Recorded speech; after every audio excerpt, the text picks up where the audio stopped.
Welcome to All About Arsenal, and today is going to be quite interesting because we are going to spend some time to take a quick look at what Mikel Arteta said during the press conference for Arsenal versus Tottenham.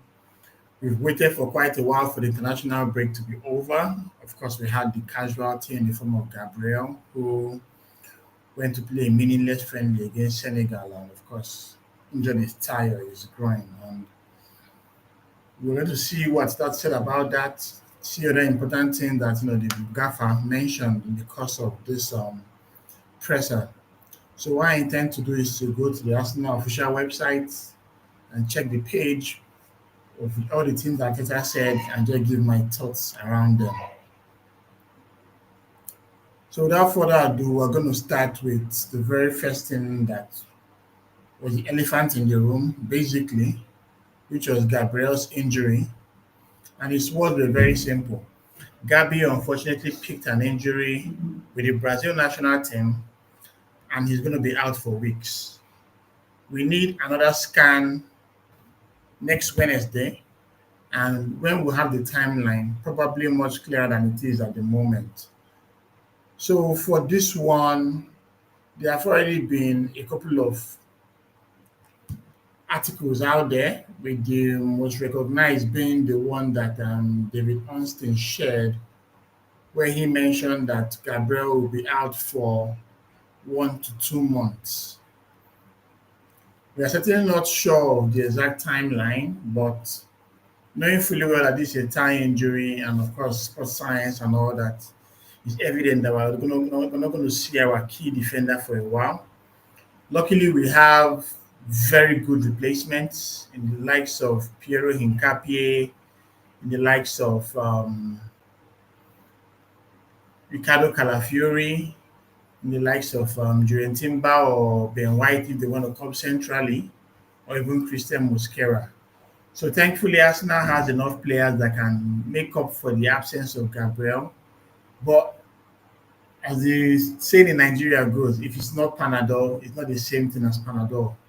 Gabriel is a very, very critical player for the team. He offers us so much offensively and offers us so much defensively as well. So him not being available for selection is going to be a big blow. But one thing we know this campaign is that we've been able to really play and utilize the kind of depth that we've had in the squad. You know, for considerable chunks of this season, we've missed out the likes of Odegaard, we've missed out Madueke, we've missed out Saka, we've missed out on Kai Havertz, we've missed out on Gabriel Jesus. So these injuries are things that have become part and parcel of the game, and we really can't have any more excuses around this. So since we are currently aware that Gabriel is going to be out for a while, we just have to make do with who we're going to have. But what just comes to mind that the exact games he's going to miss? Obviously, he's going to miss the North London derby against Tottenham on Sunday. But if we're going to go with the worst case scenario of him being out for 2 months, it also means that he's going to miss the game against Bayern Munich on Wednesday, Chelsea next weekend, Brentford on the 3rd of December, Aston Villa away on the 6th of December. We'll now go to Club Brugge in the Champions League on the 10th of December. Then we're going to host Wolves on 13th December. We're going to play Everton on the 20th of December.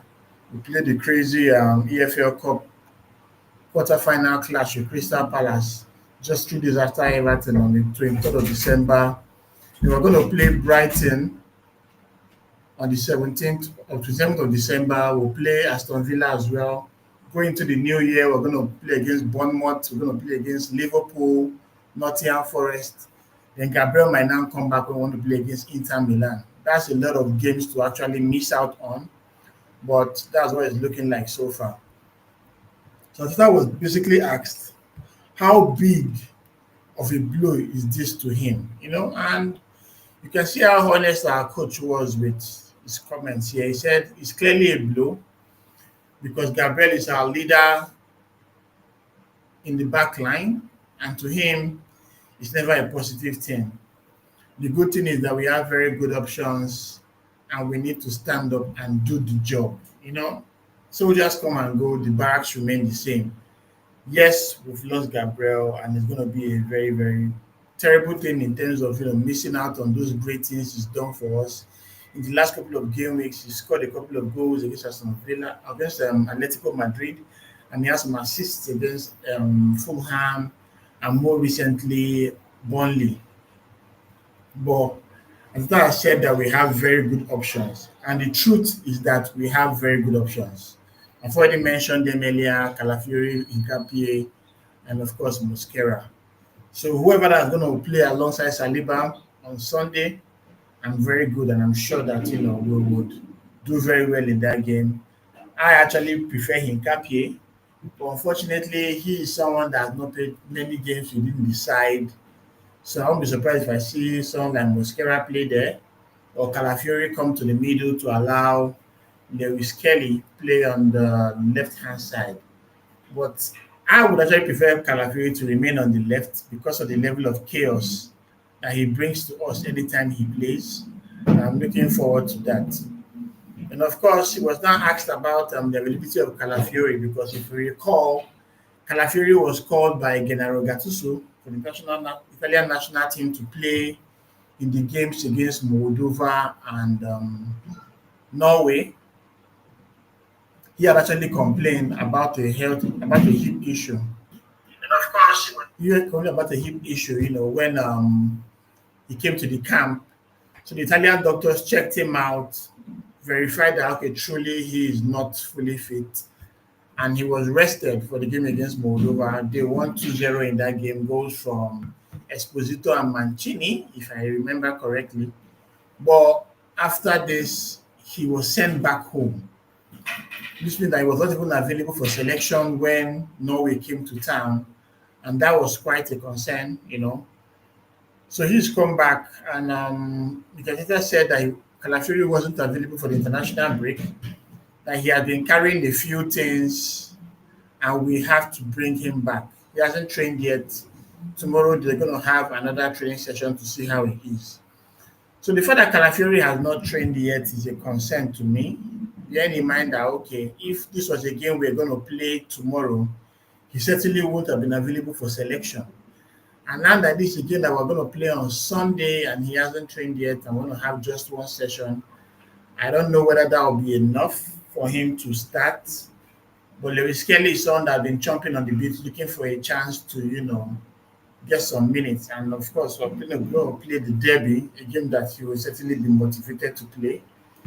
So if for any reason we don't have Calafiori as well, obviously it will be disappointing because they've been one of our top players. I read when I was listening to the different knock today, when talking about the Calvary, he mentioned that there are only three players right now in the Premier League that have had 5 shots with their left foot, 5 shots with their right foot, and 5 shots with their head. And it was Mateta, forgetting one other forward, and Calafiori was in that list. So like real crazy. Like this is a defender having so many attacking stats. I think he even has the most shots after Victor Gyökeres in the team. Gyökeres has 15 shots in the Premier League. Calafiori has, I think, 13 shots. So you can see how important he is to us.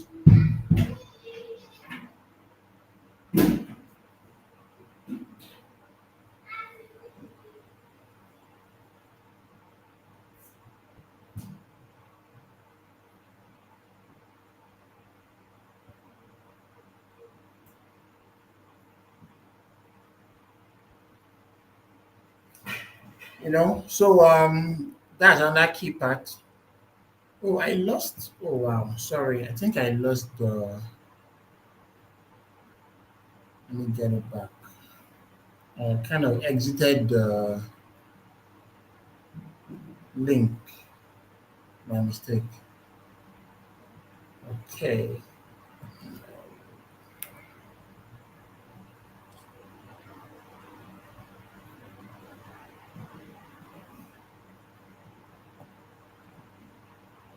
Okay. So let me come back to sharing it again. Apologies for that.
Sorry, I kind of lost my connection.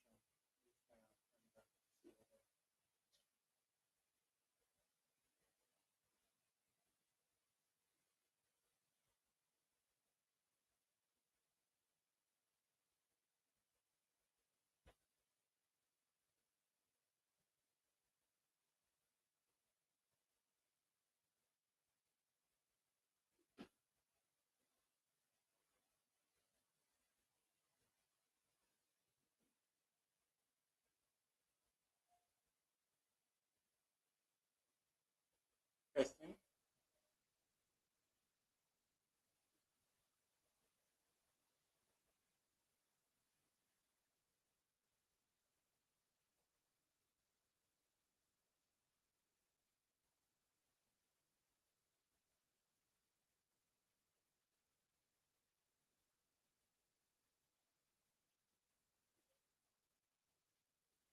Okay, so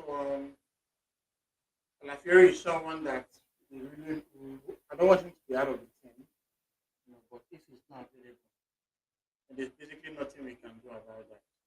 And just how it goes. So moving on to the long-term absentees, there was some buzz in international break stating that we had the likes of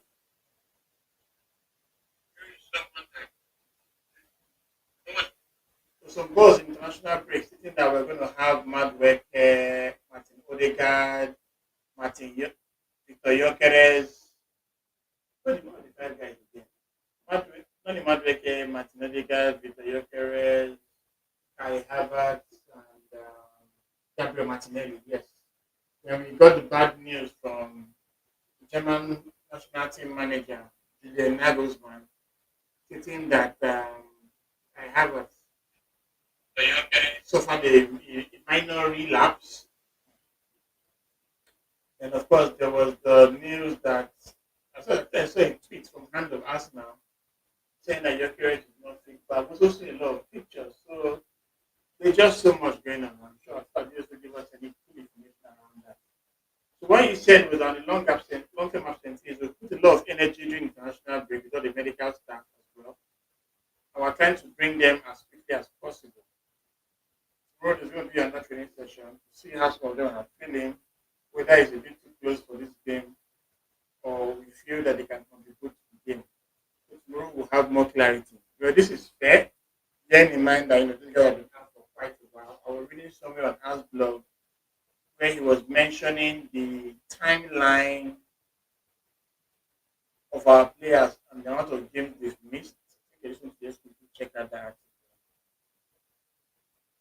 Yeah. So what he said was, I think he share this. No, no, I won't share it.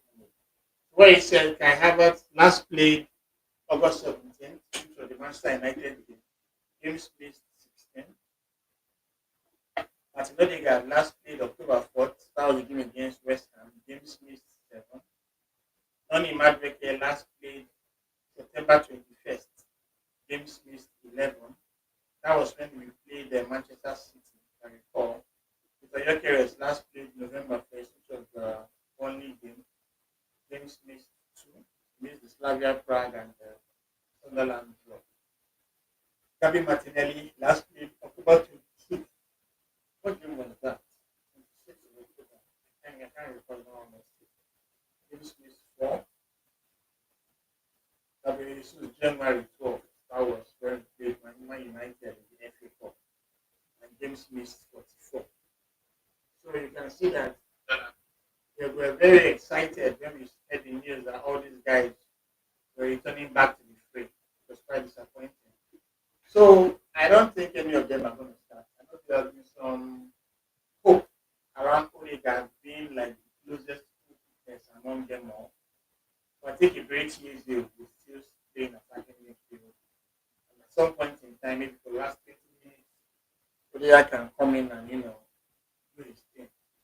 But I'm also happy about this because after the Tottenham game, you still have a very, very important fixture against Bayern Munich. Even if these guys are not going to be fit fully for the Tottenham game, we'll leave them for the game against Bayern Munich on Wednesday.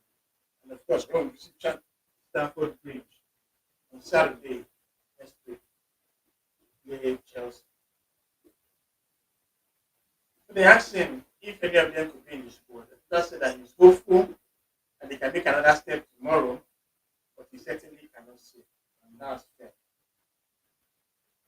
The next question was on how what makes the North London derby so unique. I've watched so many North London derbies in my time as national fan. And of course, you can pinpoint so many great ones: the 5-4 wins, the 5-2s, the long goals from Adebayo. Like there is so many amazing North London derbies we've had in recent times.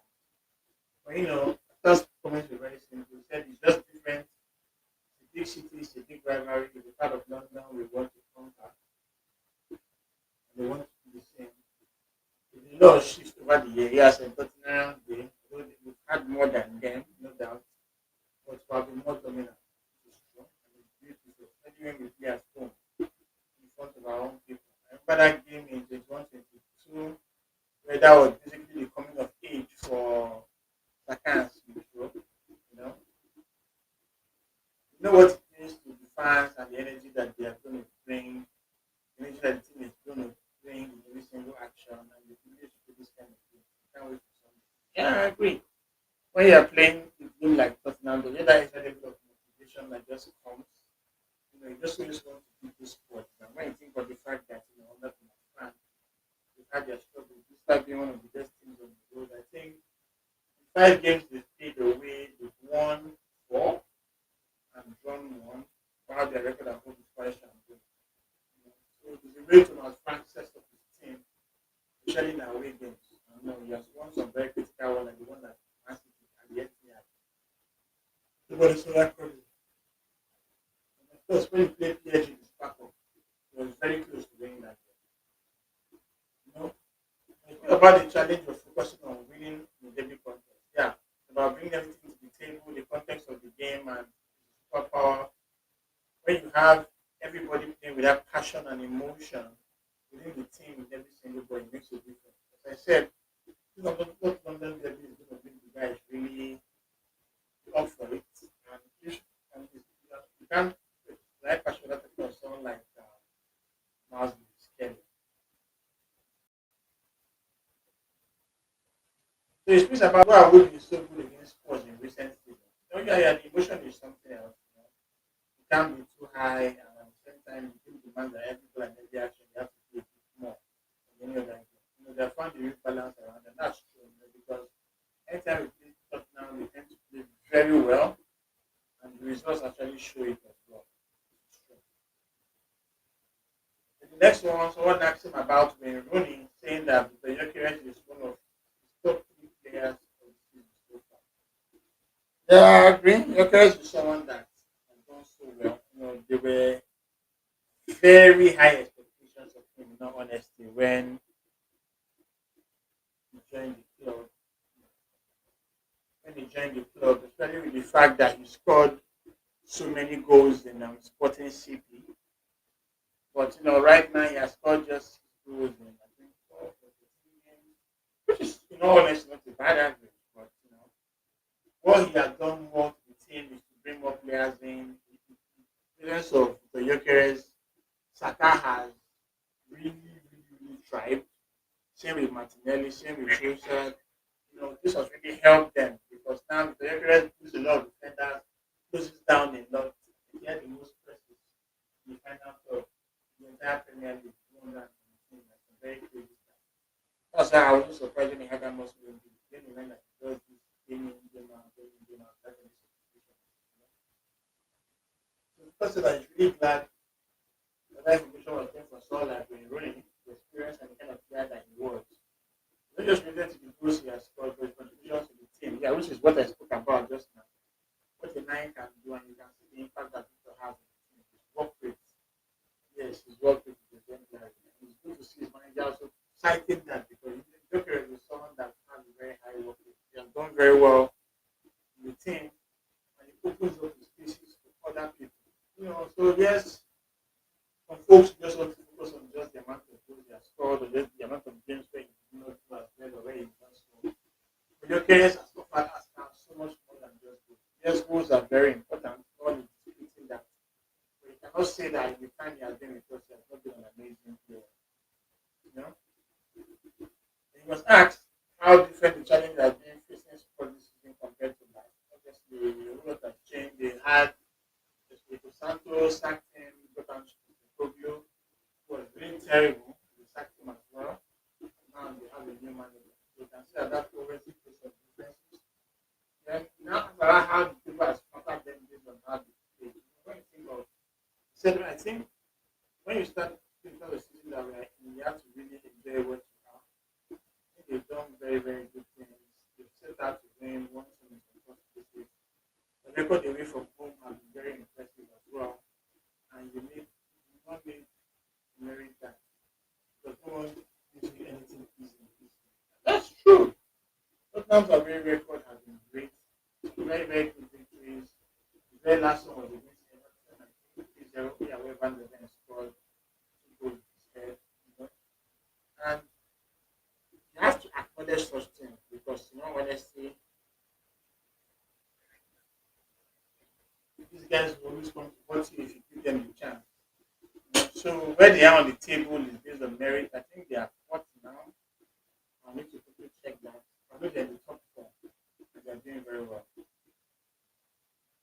And of course, he was asked about Man City coming after Arsenal. When they win tomorrow night. Yeah, I remember I spoken about this in the last video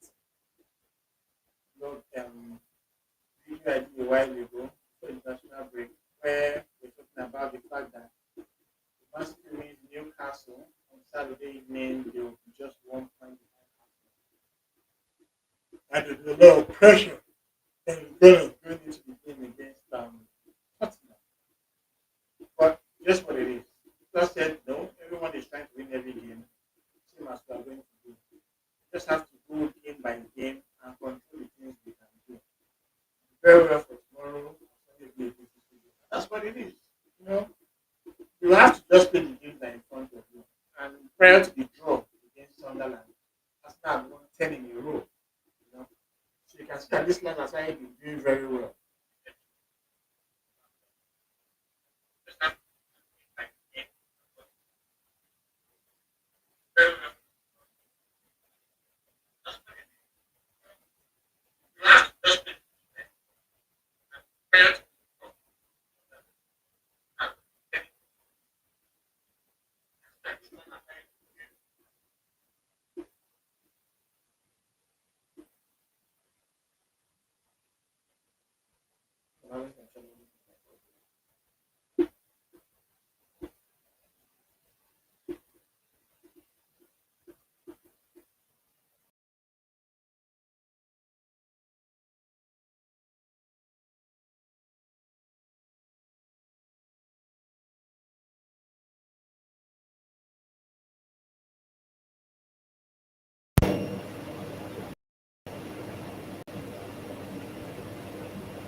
Testing.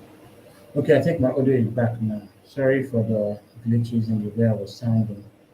I think because when I had that internet issue that affected the way my audio was sounding. Apologize for that. Okay, so the next one was about the big opportunity for whoever is playing instead of Gabriel. Of course, he said this is what we're looking for. The good thing is that we have to take our players in different positions over a very heavy season, and whoever plays is going to be ready to do that. And that's just what it is. This is not the first injury we are having in the team, and it certainly won't be the last. But the key thing to note here is that whoever that is going to take you on from Gabriel will do as well. And that's the important part of this. Whether it's Hincapié, whether it's Luis Kelly, no, whether it's Hincapié, whether it's Mosquera or Calafiori, whoever that's going to be in that position will do a good job when required. He was then asked about 3 games coming in a short space of time. Of course, these are 3 very big games. We're going to play Tottenham, we're going to play Bayern Munich, we're going to play Chelsea. Well, he said we knew the preparation and international break. We knew what was coming. It's going to be intense, but it's going to be very beautiful. We have had such a crazy fixture run before, so we're not even surprised by this. when you think of the fact when you think of the fact that we played Manchester United away, then Leeds at home, then Liverpool away, then Nottingham at home, then Man City at home, then Newcastle away. So we've been used to playing the kind of intense fixtures, but this is a different gravy. I'm sure we'll do well enough. Ask them, of course, if injuries are taking away the quality of the game. And look at his response. Perfect. Injuries are part of football. The demands for those players, I have in a way with the schedule, no doubt, but there are more demand and it's going to bring more injuries. And that's just what it is. You can try to avoid as much as possible, but you can see that in many clubs and different countries as well. You just have to live with that. There's so much talk on how our training regimes are too hard, blah blah blah. But you can see that you can train well, condition well, go to your country and play friendly and get injured. That's just what it is, man. And I think we have really coped well this year with injuries. We were in this same position last season and the entire campaign got derailed when we lost Saka, lost Kai Havertz, lost Gabriel Jesus. Yes, Merino did very well in the game that he was afforded, but Merino was certainly not a centre forward, and we saw the adverse effect of that. So I'm just happy that we took cue to make the right levels of signings, eight signings this summer, to augment the squad, and now we're reaping the benefits of that. So he was asked about Gabriel Jesus and his rehabilitation. So he said it's very good. He's doing everything with the team at the moment for almost 2 weeks, which is good. We're going to give him some exposure internally with some games so he gains the fitness. I'm guessing Gabriel Jesus might play a couple of under 21 games just to get into the swing of things. But he says he looks very good in training and is a big addition to the team. And I'm so happy that we have Gabriel Jesus in our ranks now. We have missed him for the best part of 10 months. That ACL injury was something else, took a heavy toll in his career. But he's one of our biggest earners, one of our best players, and we'll certainly give him the game time that he also deserves. So he also spoke about, giving Eberechi his first North London derby. Oh yeah. It's so funny when I think of the fact that Tottenham almost signed Eze, then he hijacked the deal and signed him. So the fans will have some level of beef on him going into the game. You know. Yeah, then to more interesting things, he was asked about Saka's contract situation. This summer you'll be able to tie down some very key players, Gabriel, Miles Lewis Kelly, Ikanwaneri, and of course William Saliba. And the next big one you should expect is Bukayo Saka. The manager made it clear that he wants to continue with us, which is very important. He's happy in the place, he wants to continue and achieve everything we want to achieve together. So when it happens and how it happens, he leaves that to him and the club. Yeah, that's good. There's only so much a manager can say regarding contract situations. His own hope is to certainly have Saka in the team. And Saka is an Arsenal boy through and through. He wants to stay. So even our vice captain, in the game, the guy has been injured. Saka has been the one leading the line. So it's good to know that he's committed to whatever we're doing here, which is important. And if we're going to ever win trophies this season, Saka will be a huge part of that. So of course, talking about going into March, we're doing international breaks. Yeah, this is awesome. Obviously, last national break was good for some teams like Scotland, teams like Hungary, who have qualified for the World Cup and gone for the playoffs, but it wasn't really good for Nigeria. They messed up in their own opportunity. But that's just what international football brings. We're not going to have any of this up until March, which is good. So our focus will just be on the Premier League, the Champions League, the FL Cup, and the Carabao Cup.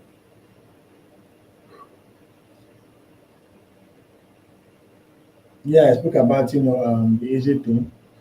Yeah, then let's talk about Chamberlain. Oh yeah. That's true. There was the news going on the round that Oxlade Chamberlain was training with us. He had been with Besiktas for quite a while, and I think after his contract with Besiktas expired, he just came around to train with the club.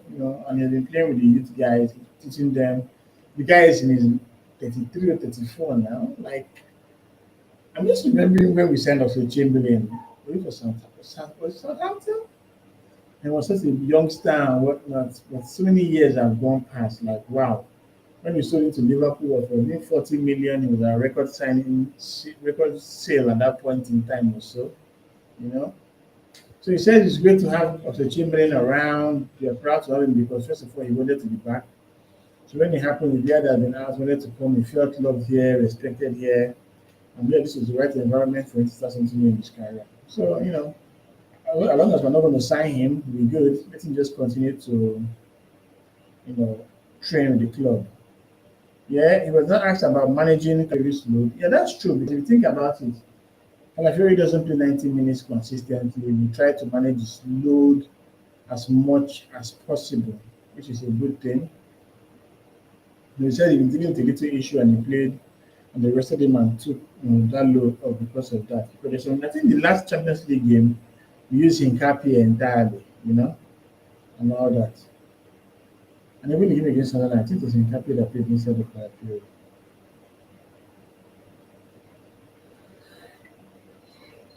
Don't know what about liking to see Odegaard roaming and attacking positions. Well, he prefers to play deep, but that's just something that we should expect to see. I don't think I want to talk much about this. Now think about if any player can replace Gabriel and his partnership with Saliba. Obviously not. Gabriel and Saliba are like mac and cheese, man, like peanut butter and jelly. I mean, you can't just replace that. But he says every player brings their specific qualities, and Gabi is his leadership, his presence. We know how he defends, how he transmits his body language. So I'm happy that we have players that can actually step up. I'm going to see them do that in next Monday. That's about Zubimendi. I wish I'm one of the best players in the world. Yeah, I agree. He's been one of the best in the world, and compared to other players, I think it's fair. But it's clear because the impact that Zubi has made has been unquestionable. You know, Mendy has made us forget about party, like real quick. When you sign a new player and people keep having nostalgia about the old player, no one talks about party. It's not like we're disrespecting him or anything. Because Mendy has been a massive upgrade. Yeah, then another one was very key, managing Ben White's minutes. I don't know, White has really, really found game time hard to come by, you know. And he's talking about how he's trying to manage his minutes. I don't think he has really done very well since he had that surgery on his knee. I believe it was his knee also. But I've really tried to manage his minutes well. Matata said that we had that period, and after now, I think he's in a much better period. Now we have to pick the allusion to the opponent and game and see the best combination. Yeah, so with the games coming thick and fast, I'm sure the game Timber will play just in games that Ben White will play, and just about managing the minutes. So let's just see how that goes. And the coach was asked about TNA's goal for Scotland. That was a very great moment for TNA.